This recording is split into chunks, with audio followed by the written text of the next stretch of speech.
We had a great call, and it lasted for a long time, over an hour. I think I can say with great confidence he wants to see it ended also. We ultimately expect to meet. In fact, we expect that he'll come here and I'll go there, and we're going to meet also probably in Saudi Arabia. The dealmaker is putting his skills to the test. President Trump sounding off on a phone call he had with Russian President Vladimir Putin and start negotiations immediately to end the war in Ukraine. And that comes as a second American is heading home. Amongst 3 detainees released from Belarus, the identity of the hostage has not been released, and we'll bring that to you when we get it. And it's less than 24 hours after Trump's team secured the release of Marc Fogle. This was an amazing scene. He was an American teacher detained in Russia since 2021.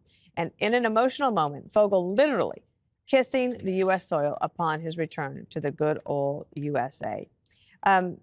Jesse, he was not returned, even though 6 months before Brittany Griner, he took medical marijuana into the country. That was not allowed, and the Russians were looking for someone to go after on this. They knew he was going to be on the plane. They knew he was likely going to have this medical marijuana because he had taught at this school for a long time.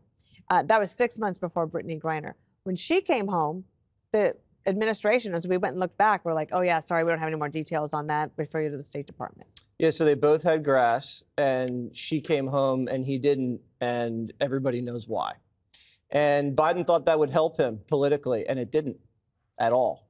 And so Trump is, despite what people say about him, a true humanitarian. He places such a priority on human life. You got the Gaza hostages, you got the Russian hostages, you got the Venezuelan hostages, almost immediately. Mm-hmm. And remember what we did with Otto Warmberg. It's also the Maha movement. It's also fighting fentanyl.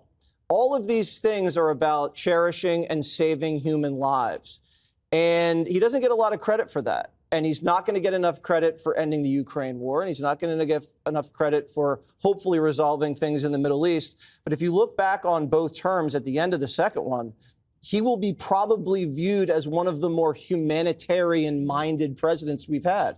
One of the things, Judge, that was really lovely about this story is that Fogle's mother, she's in her 90s, mid-90s, met with President Trump in Butler, Pennsylvania, just minutes before President Trump was shot. Right. And in that meeting, she said, if you win, will you bring my son home? And he said, yes, I will. And so she's in her mid-90s, and, you know, time is of the essence, and they were finally able to be reunited. You know, she said he promised, or her daughter said, I believe it was on Fox today, President Trump promised my mother that he would bring my brother back. And, you know, and I was listening to that, and I was saying, well, that's who President Trump is. You know, he is, as you said, Jesse, a humanitarian. He is caring. But this whole thing, Dana, is infuriating to me because I say to myself, 21 days this man is president. We've got 6 prisoners from Venezuela. We've got countries taking back prisoners that Biden said, oh, they won't take them back. I don't know what to do. And we've got, you know, the war is going to end in Ukraine and Russia. I mean, now, you know, Putin is throwing in these prisoners. And by the way, the exchange for Marc Fogle, you know, was a crypto hacker. The exchange for Brittany Griner was an arms dealer, terrorist-related charges. Yeah, and, you know, the whole thing is just so bizarre. But it's infuriating that Joe Biden didn't even do wellness checks on American prisoners and hostages. And Donald Trump comes in 21 days, and he's killing it because he cares. And when you think about it, that's why Joe Biden got elected. Everyone said he was the compassionate guy. He didn't give a damn. He didn't put any effort into it. And now we're seeing what a real president and a real caring man will do. What do you think about the comparison then, Harold? Because it is impossible to look at this and say, President Trump's been in office for not quite 4 weeks, and all of these things have happened, especially the things that matter the most, right? Our people are being held wrongfully, and we should get them back. And this is pretty remarkable. It is. Anytime an American comes home from being held hostage in a communist nation, or for that matter, any hostile territory, I just celebrate it. And I think even looking at the equivalency of who might have been traded for whom, I mean, I'm glad he's home. I would remind you that the crypto hacker was a money launderer too. But I'm not complaining. I'm glad this guy's home. I share your view. I don't know why he didn't get home sooner. Was there politics involved yesterday, or may have been? But I'm one that just sits back and says, whenever an American comes home, congratulations. Mr. Fogle also gave a lot of credit to Steve Witkoff, who apparently I knew a little about before but I learned about him publicly here, knew a little bit about his business ventures. This guy's become a pretty good diplomat and reminds me in many ways of someone I hold in high regard, the late Bill Richardson, who I served with in Congress, who was able to get hostages released. But to listen to Mr. Fogle last night, praise the president and Mr. Witkoff. I give them both congratulations on getting Mr. Fogle home. The Biden team also left Ridge Alcanis in a prison in Japan for months after, even when that's our greatest ally, as the young man from the State Department liked to remind me, and I will never forget that phone call, ever. I was like, yeah, I know that. That's why I'm saying President Trump is getting these guys back from our adversaries, but Biden wasn't even able to get them back from our allies. Well, he's not a non-binary woman of color. Don't you know any better, Dana? By the way, to piggyback on what the judge said, it seems so easy. And a lot of these things seem way easier than we were told. It's like when you compare the Biden administration to the Trump administration, it's like when I leave work and I'm pushing the door to leave and I can't get out, and then the security guy goes, yeah, just have to pull it open. And it feels like that. All Trump's doing is, oh, you just have to pull the door open. Joe, you've been pushing the door, pull it open. I think the Legacy News needs help with this story. Go on CNN's homepage, go on MSNBC's homepage. This story isn't anywhere. There was a great story on a book called I Hate Myself with Joe Scarborough holding it up, which is amazing. But anyway, they need to figure out how to spin Trump freeing another hostage from Russia as a threat to democracy. So this is for Joy Reid. I think she'll do this. Isn't it interesting that this happens within hours of Tulsi Gabbard getting confirmed? Quid pro quo, which is Latin for calamari, I think. Doesn't it make sense? I mean, Tulsi's in, and Marc Fogle is out, and he's white. Talk about white prisoner privilege. What do you say? It's good. I think that I could probably take over MSNBC. But I don't want to because I've got a lot of work here. Yeah, don't leave. Yeah. Don't pull that door or push it. President Trump has just spoken with Russian President Putin, and some details come directly from the president. He has just put out on his Truth Social, and so it's everywhere now, that they discussed Ukraine, the Middle East, energy, artificial intelligence, and the dollar. He also revealed the two agreed to visit each other's countries. He said, I had a lengthy and highly productive phone call with President Vladimir Putin of Russia.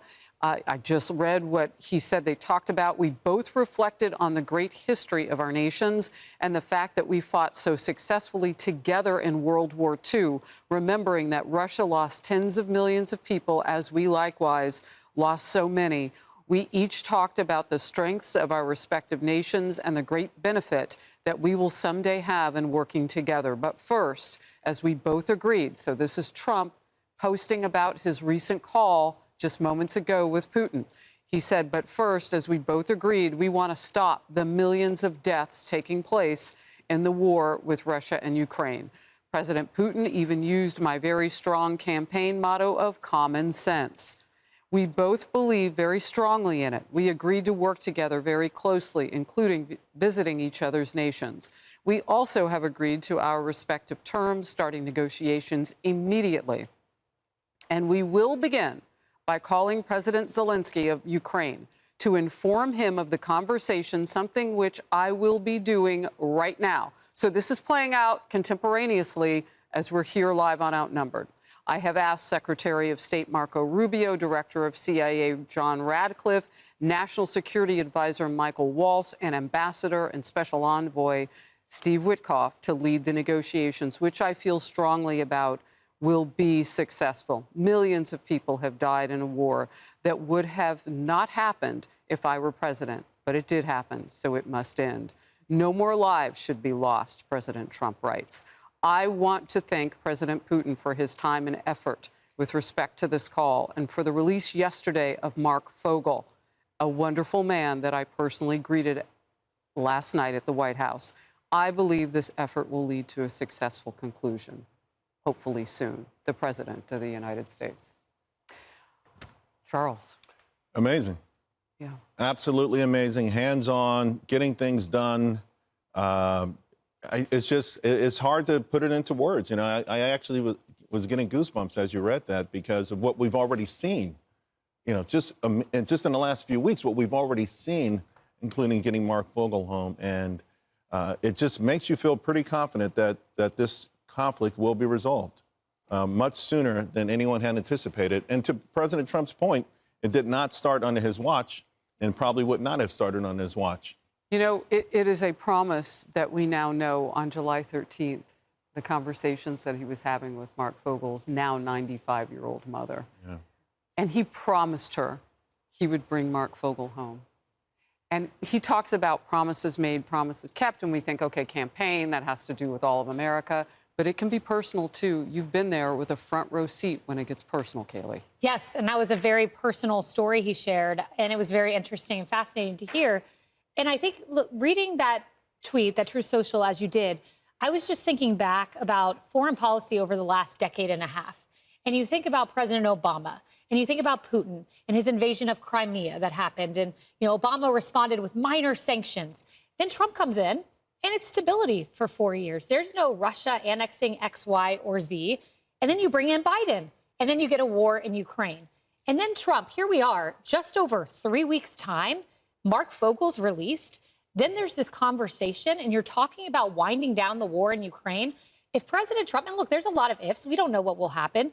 If he manages to wind down the war in Ukraine, get a status quo in the Middle East where Iran is on its heels, where you get a Saudi peace deal, this is legacy-defining presidential moves on the foreign policy stage that would put you in the realm of Ronald Reagan. Again, a lot to be played out. We're only 3 weeks in, but these are very encouraging signs 3 weeks in. You know, I know it's a big moment, and on this couch, Kaylee and Emily and I will all talk about our faith. And I think at this time, our enemies don't like this. And if you were ever going to pray for a president and the United States of America, now would be a really good time to pray for our protection as a nation and for his. You talk about the speed at which he's moving. Our enemies are leaning all the way in now. 10 hostages released in 3 weeks. And to Marc Fogle's point, when he was released, he thanked the entire diplomatic corps and so many pairs of hands that each played a part under what he called the President of the United States as his hero's direction. To your point, the action, the speed of which that Americans have seen results, that families have seen results, like Marc's family.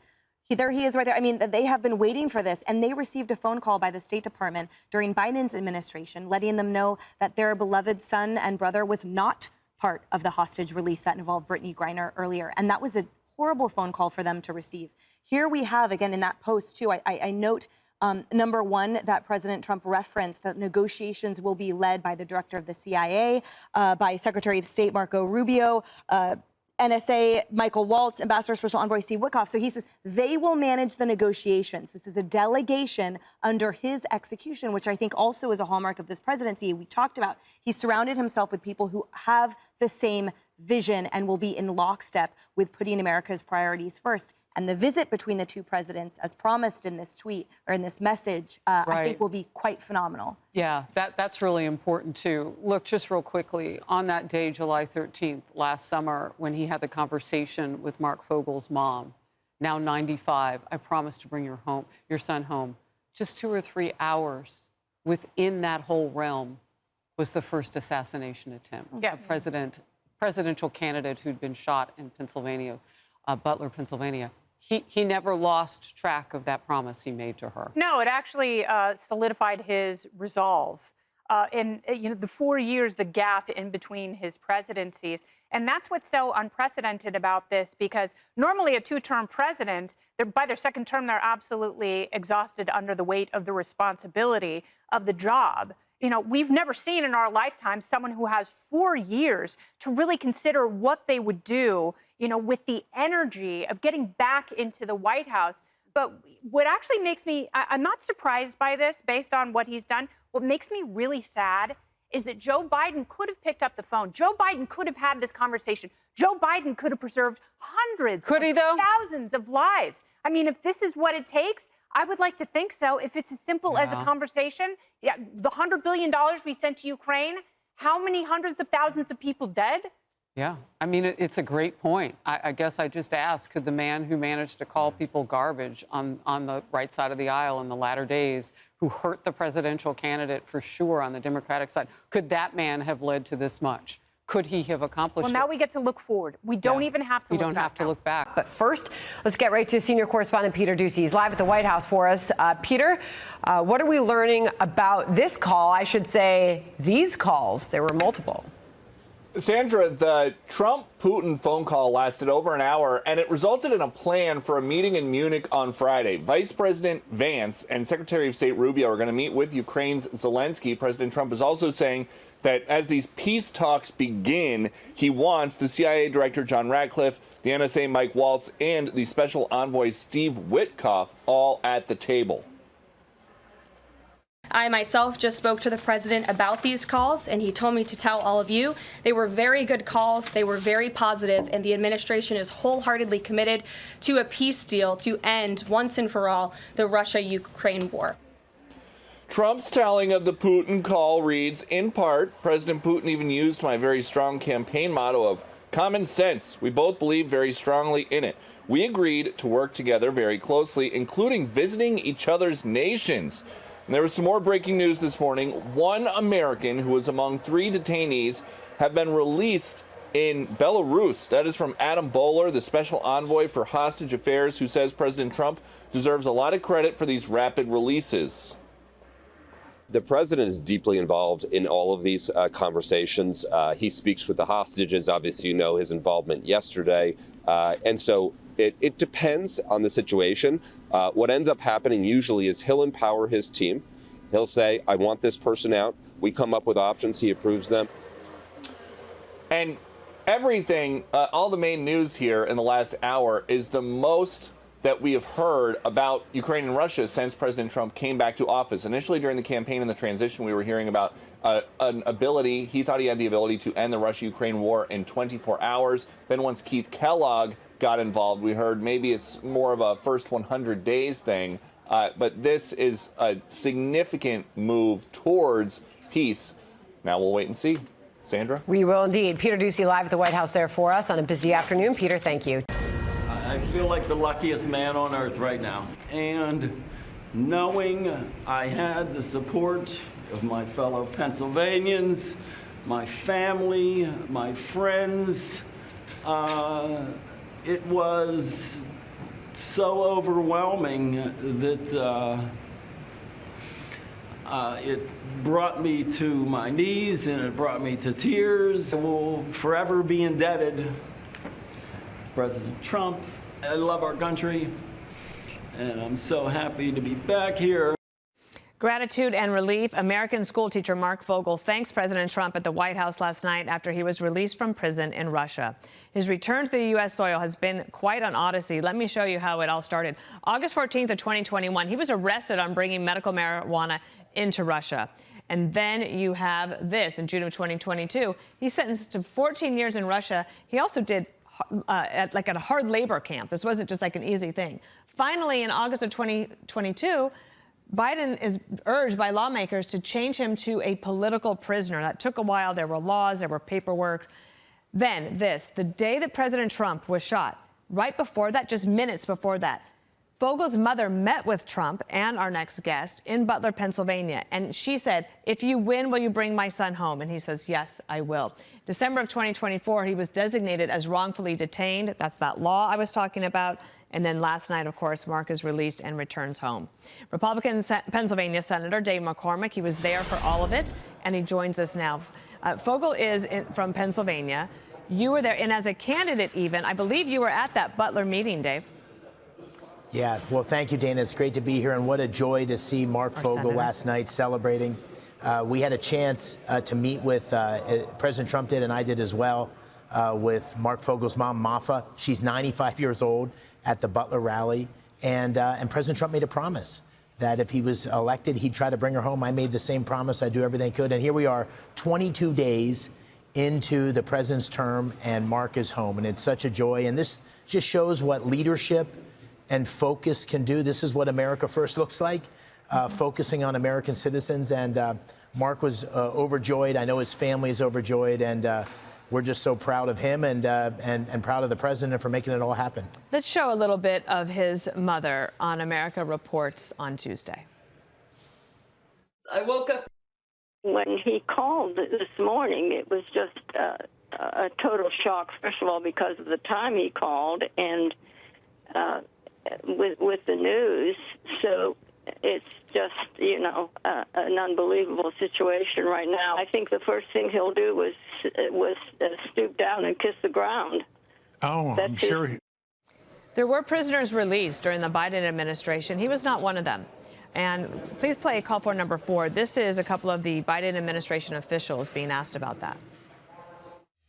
I want to ask about Marc Fogle. Why wasn't he part of this conversation or this deal? There's a limit in this particular case about what I can say publicly. I can tell you we're obviously mindful of. Any specifics on Marc Fogle or any others, I would refer you to the State Department for additional information on those specific cases.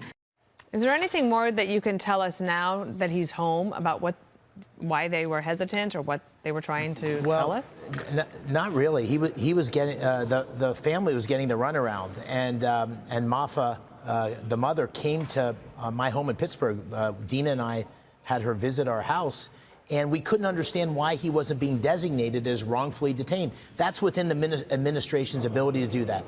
And the moment that happens, there's a whole different treatment of our hostages. So that happened very late in the Biden administration. And the day President Trump got into office, when Secretary Rubio came to testify before Senate Foreign Relations, this was the first question I asked him.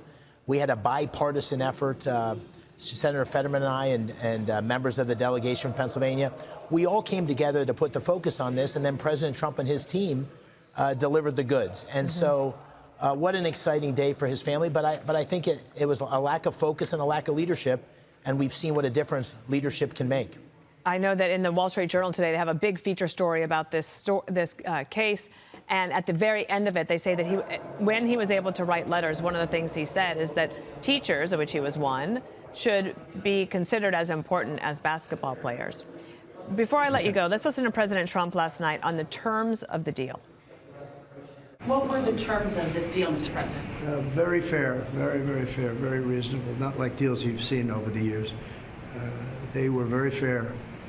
And I think that's going to lead, and somebody else is being released tomorrow that you will know of. I think this could be the very important element. You could be a big part of it, actually, because it could be a big, important part of getting the war over with Ukraine. I know that has been something you've paid attention to as well. Secretary of Defense Pete Hegseth is in Europe. He said this morning that in the future that Ukraine would not be a part of NATO. Is that part of your understanding as to how this is all going to shape out? Well, I think the president has said that, and I agree that we shouldn't propose Ukraine to be part of NATO. And I thought what the president said last night, I don't know what the specifics of that discussion were that ultimately led to Marc's release, but I think this is a good step forward. I think we almost have uniform agreement. It's time to stop the fighting in Ukraine, and this is a positive first step in the right direction. And again, I think it all comes down to leadership. And you see now energetic leadership on the world stage, energetic leadership here at home. That's what President Trump promised, and this is all part of delivering on those promises. All right, well, Senator Dave McCormick, I hope that you will come back and visit us often. And congratulations to you and your team and the Fogles. Yes, I will. Thank you. Okay, take care.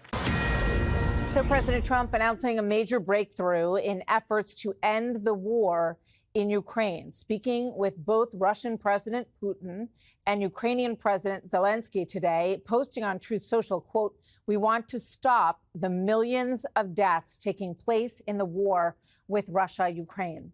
We agreed to work together very closely, including visiting each other's nations. We have also agreed to have our respective teams start negotiations immediately." President Zelensky posting on X, quote, "Together with the U.S., we are charting our next steps to stop Russian aggression and ensure a lasting, reliable peace. As President Trump said, let's get it done," says Zelensky. Remember, this war started nearly 3 years ago. It has killed an estimated 100,000 Ukrainian troops, 150,000 Russian forces, although most people that we speak with say that estimate is very low, and includes, of course, thousands of civilians. So all of these discussions happening just hours after Russia released American Marc Fogle in a prisoner swap. Now another American is about to be free, one of 3 detainees released by Belarus. Let's bring in Adam Boehler, the U.S. envoy for hostages. Adam, your thoughts on these discussions as we look toward a hopeful end to the war and on these releases of hostages, which I know you have worked very hard on. Well, you know, I think it was a major step forward. Marc Fogle's release to Steve Witkoff on his own personal plane, I'll note, going out under the president's orders to get him. And now you see what these kind of things do. I think when you have a country take a unilateral step and release a priority and focus on a priority of the president's, that can move things forward. Now, they weren't connected. It was a step, but it means that people can be in contact. And the president has been very clear here. He's got a few priorities in this area. One is getting our Americans home, and 2 is ending a war that has killed so many millions of people on both sides. You know, one of the interesting sequences here was that we saw the Defense Secretary, Pete Hegseth, say in Europe that Ukraine will never be part of NATO, that is not part of this plan, at least not right now. And then you have the phone call with Putin and Trump. Clearly, that is a big priority for Putin in Russia. He does not want Ukraine to join NATO. And NATO has had, Ukraine has had assurances that that will be in the future. How does that get reconciled? What are your thoughts on that? Well, I think the president himself is able to imagine things past way where they are now. In terms of, you know, Russia and Ukraine. Now, I think both countries need to understand that they're in relative safety. If Russia feels their borders are constantly being threatened or there's an issue there, that's a problem for them. So I think the president looks forward and says, this is how it should be. We should end the war. There should be territorial sovereignty on both sides. Now, what does that need to look like? Does Ukraine need to join NATO tomorrow? I don't think so. It's an agitator. So that's what he's thinking. So Ukraine has entered the area of Kursk. And it sounds like, from what Zelensky is talking about, that he could see some sort of trade where he gives Russia back the territory they went into in Kursk in exchange for the Donbass. So is that the shape that you see this potentially taking? And is Crimea done? Is Crimea gone from Ukraine as far as these negotiations are concerned? I don't really know. Quite frankly, I think that folks need to present their best offers to the president. The president of the United States will make that decision. He'll make that decision with people like National Security Advisor, like our Secretary of State, like Steve Witkoff. And they're going to weigh the options in a view from an American perspective. So I think it's nice if Ukraine has some thoughts. I'm sure Putin has some thoughts. Let's try to reconcile it together. And if the president can provide that extra oomph to get things done, that's what he's going to do. So let me ask you about Saturday, because there has been a deadline put down for Hamas to release the rest of the hostages by Saturday, or in the president's words, all hell will break loose. You obviously are intimately involved in hostage negotiations and releases. Tell us what you can about this plan. I just spoke with the families. We have 7 Americans right now held by Hamas. It's a terror organization, and that's unacceptable. And so I fully believe the president in following through on the what else, because he's done that multiple times before. I think Iran found that out the hard way in our prior administration. And if Hamas wants to test and wants to test that will, I think it's a big mistake. What they should look at is countries that have unilaterally released people, like Russia, even Venezuela, that are usually enemies, and what they're doing in order to make an impression on the president. And I would suggest that approach for them, at least with our Americans, and then with all hostages, because the president has made it clear all hostages have to come back. But obviously, Israel has said that they are holding to that deadline as well, and that the ceasefire will dissolve at noon on Saturday if the hostages are not released. So that would put these hostages that remain in Gaza in danger, wouldn't it? Well, I think it's Hamas that's putting those hostages in danger. So as you can see, once again, Hamas is in a position as a terror organization where they're deciding what happens not only to hostages, but to the entire group of the people that live in Gaza, the people that live in the West Bank. They're the reasons that their lives are being destroyed. We need to expunge this threat. And I think they need to come forward and be constructive, or it's going to be a real problem. So I think this is Hamas's decision as a terror organization. We're just following through on what we say. Yeah, I mean, it's been devastating. Obviously, incredible to see these individuals, the most recent men, come home. We know how hard you have been working on this, and Steve Witkoff. It's very heartbreaking to see the condition that some of these individuals are in, and we hope and pray that these individuals will be released before Saturday at noon, and that we can also work towards peace in that area. Adam Bowler, thank you very much. All right, breaking news on the war in Ukraine. President Trump speaking with Russian President Vladimir Putin after the release of American schoolteacher Marc Fogle yesterday. Trump says the two agreed to start negotiating an immediate end to the war. Then shortly after, he spoke with Ukrainian President Zelensky, where he was told they're ready for peace. Now, let me catch you up on how we got here. What is the history of this war? A short cliff notes. Back in 2021, Ukraine said Russia had amassed 100,000 troops along its border. That had then President Biden saying this. I think what you're going to see is that Russia will be held accountable if it invades. And it depends on what it does. It's one thing if it's a minor incursion and then we end up having a fight about what to do and not do. Minor incursion seeming to get the green light. Now fast forward to February of 2022. Russian troops invaded its neighboring country, starting what is now a 3-year war. It's been a deadly war. 80,000 Ukrainian troops have been killed, and more than 1 million Russian troops are estimated to have lost their lives. So joining me now is former CIA station chief in Moscow and Fox News contributor Dan Hoffman, and the former USS Cole Commander Kirk Leopold here with us. Dan, today, the Secretary of Defense, Pete Hegseth, the part that I left out of that brief history is, from Russia's perspective, there was some fear that Ukraine might join NATO, putting NATO on the Russian doorstep. Today, the Secretary of Defense, Pete Hegseth, said that is not in the future for Ukraine. Your thoughts? Russia's concern about NATO, that's a Kremlin propaganda ploy. Vladimir Putin launched that war to topple the government in Ukraine, because what scares him the most is democracy, freedom, liberty, what's enshrined in our Constitution and Bill of Rights. And what he couldn't have is a neighbor like Ukraine with a sizable Russian-speaking population with close ties to Europe, militarily, commercially, and economically. There's no question that Ukraine is not in a position to join NATO. I think Secretary Hegseth was stating a fact there, and also that Ukraine can't go back to those 2014 borders. I think that's the starting point for negotiations. And I think that on the Russian side, they probably had some back-channel discussion with the Trump administration. I wouldn't be surprised if that happened, where they discussed these precursors to start negotiations in earnest. We've got a channel now established by this exchange where the Trump administration brilliantly secured the release of Marc Fogle. And so it's onward now to negotiations which need to ensure that Ukraine can remain an independent and sovereign country. The last thing we want is for Russia to cast their shadow over Europe, with which we enjoy a $1 trillion trade. Well, Dan, you and I have had a lot of conversations, and I respect your opinion.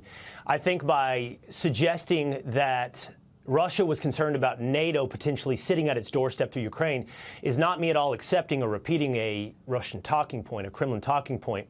It really doesn't matter if we call it NATO, if we call it, Western economic or military ties. What Russia didn't want was exactly what you just described. It's not something as benign as democracy, but something that represented the West, its influence on their border. That's not a justification. That's attempting to understand what Russia might have been concerned about here at the advent of this war. It doesn't make them right or wrong. It's just attempting to understand their motivation. I agree with you. It's a start of realism to say, okay, what Hegseth said, that's not on the table. I think it's also realism for Hegseth to say the following, which he did, which is there will be no American troops in Ukraine. Let's watch this.